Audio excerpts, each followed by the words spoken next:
బీహార్ ముఖ్యమంత్రి పదవికి నితీష్ కుమార్ రాజీనామా చేశారు. ఈ రోజు సాయంత్రం రాజ్ భవన్ కు వెళ్లి గవర్నర్ ఆరిఫ్ మహమ్మద్ ఖాన్ కు రాజీనామా లేఖను అందించారు.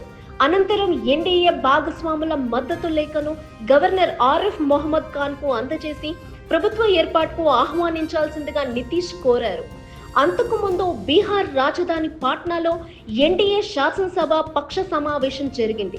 జేడీయూ అధినేత నితీష్ కుమార్ ఎన్డీఏ శాసనసభ పక్ష నాయకుడిగా ఏకగ్రీవంగా ఎన్నికయ్యారు. ఎన్డీఏ శాసనసభ పక్ష నేతగా నితీష్ కుమార్ పేరును సమ్రత్ చౌదరి ప్రతిపాదించగా ఎమ్మెల్యేలు అందరూ నితీష్ కు అనుకూలంగా ఓటు వేశారు. దీంతో నితీష్ కుమార్ ఎన్డీఏ శాసనసభ పక్ష నాయకుడిగా యునానిమస్ గా ఎన్నికయ్యారు. ఉదయం 11:30 గంటలకు పాట్నా గాంధీ మైదానంలో కొత్త ప్రభుత్వ ప్రమాణ స్వీకారం వేడుక జరగనుంది. నితీష్ కుమార్ 10వసారి బీహార్ ముఖ్యమంత్రిగా ప్రమాణం చేయనున్నారు. ముఖ్య అతిథిగా ప్రధాని మోదీ హాజరు కానున్నారు. అలాగే కేంద్ర హోంమంత్రి అమిత్ షా, పలువురు కేంద్ర మంత్రులు, బీజేపీ పాలిత రాష్ట్రాల సీఎంలు హాజరు కానున్నారు.